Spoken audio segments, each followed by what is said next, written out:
Hello welcome to Nostu Flavours. ഒരു started റെസിപ്പിയാണിന്ന്. ഒരു സിമ്പിൾ ചൈനീസ് സ്റ്റാർട്ടറാണിത്. ഡ്രാഗൺ പനീർ ഉണ്ടാക്കാം. കോൺഫ്ലവറിലോട്ട് കുറച്ച് ഉപ്പിട്ട് മിക്സ് ചെയ്ത് പനീർ ക്യൂബ്സ് കോട്ട് ചെയ്തെടുക്കാം. കോൺഫ്ലവറിൽ വെള്ളം ഒഴിച്ച് തിൻ ബാറ്റർ ഉണ്ടാക്കി അതിൽ പനീർ ക്യൂബ്സ് ഡിപ്പ് ചെയ്ത് ചെയ്യുന്നതിനെക്കാട്ടിലും ഇതാണ് ഒന്നുകൂടി നല്ലത്. കടായിൽ എണ്ണ ഒഴിച്ച് എണ്ണ ചൂടാവുമ്പോൾ കോട്ട് ചെയ്ത് വെച്ചിരിക്കുന്ന പനീരിട്ട് ഫ്രൈ ചെയ്തെടുക്കാം. ഒരുപാടൊന്നും മൊരിയിച്ചെടുക്കണ്ട. ഒരു ലൈറ്റ് ബ്രൗൺ കളർ ആവുമ്പോൾ ഫ്രൈ ചെയ്ത് മാറ്റാം. 200 ഗ്രാം പനീറാണ് ഞാൻ ഈ ഡിഷ് ഉണ്ടാക്കാൻ എടുത്തിരിക്കുന്നത്. പനീർ ഫ്രൈ ചെയ്തെടുത്ത എണ്ണയിലോട്ട് തന്നെ കാഷ്യൂ നട്ട്സും 2 വറ്റൽമുളക് ചെറുതായിട്ട് അരിഞ്ഞതും 8-9 വെളുത്തുള്ളി അല്ലി പൊടിയായിട്ട് അരിഞ്ഞതും ചേർത്ത് ഒരു 20 സെക്കൻഡ് വഴറ്റാം. ഹൈ ഫ്ലെയിമിലിട്ട് വേണം വഴറ്റിയെടുക്കാൻ. 1.5 ടേബിൾ സ്പൂൺ സെഷ്വാൻ സോസ് ഒഴിച്ചു കൊടുത്ത് ഒന്ന് മിക്സ് ചെയ്തെടുക്കാം. ഒരു വലിയ സവാള അരിഞ്ഞതും ഒരു പച്ചമുളക് അരിഞ്ഞതും കൂടി ചേർത്ത് ഒന്ന് വഴറ്റി ഇതിലോട്ട് 1 ടീസ്പൂൺ മുളക് പൊടിയും, ഞാനിവിടെ കശ്മീരി മുളക് പൊടിയാണ് യൂസ് ചെയ്തിരിക്കുന്നത്, മല്ലിയില അരിഞ്ഞതും ഉപ്പും ചേർത്ത് വീണ്ടും ഒന്ന് വഴറ്റിയെടുക്കാം. 15 സെക്കൻഡോളം വഴറ്റിയാൽ മതി.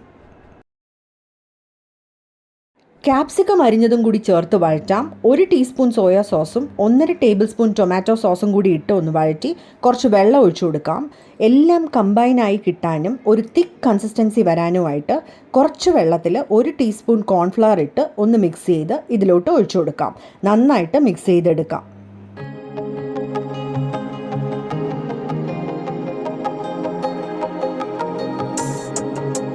കുറച്ച് വെള്ളവും കൂടി നമുക്ക് ഇതിലോട്ട് ഒഴിച്ചു കൊടുക്കാം. നല്ലപോലെ മിക്സ് ചെയ്തെടുക്കാം. കോൺഫ്ലവർ ആഡ് ചെയ്യുന്നതുകൊണ്ട് ഒരു തിക്ക് സോസാണ് നമുക്ക് കിട്ടുക. ഇതിലോട്ട് പനീർ ഫ്രൈ ചെയ്ത് വെച്ചതും കൂടി ആഡ് ചെയ്ത് നല്ലപോലെ മിക്സ് ചെയ്തെടുക്കാം. ഈവനായിട്ട് കോട്ട് ചെയ്തെടുത്തു കഴിഞ്ഞാൽ നമ്മുടെ ഡ്രാഗൺ പനീർ റെഡി ആയി കഴിഞ്ഞു. ഇത് ഒരു സ്പൈസി ആൻഡ് ടാങ്കി സ്റ്റാർട്ടറാണ്. സ്റ്റാർട്ടറായിട്ട് മാത്രമല്ല, നമുക്കിത് ഫ്രൈഡ് റൈസിൻ്റെ കൂടെ സൈഡ് ഡിഷായിട്ടും കഴിക്കാവുന്നതാണ്. സ്പ്രിംഗ് അണിയനും കൂടി ചേർത്ത് ഗാർണിഷ് ചെയ്ത് നമുക്കിത് സെർവ് ചെയ്യാം. തീർച്ചയായിട്ടും കുട്ടികൾ ഇഷ്ടപ്പെടുന്ന ഒരു ഡിഷാണിത്. അവർക്കുണ്ടാക്കുമ്പോൾ സെഷ്വാൻ സോസിൻ്റെയും മുളക് പൊടിയുടെയും പച്ചമുളകിൻ്റെയും അളവ് കുറച്ചാൽ മതി. ഈ റെസിപ്പി നിങ്ങൾക്ക് ഇഷ്ടമാവുകയാണെങ്കിൽ ലൈക്ക്, ഷെയർ ആൻഡ് സബ്സ്ക്രൈബ് ചെയ്ത് സപ്പോർട്ട് ചെയ്യണേ. Thanks for watching. ബൈ.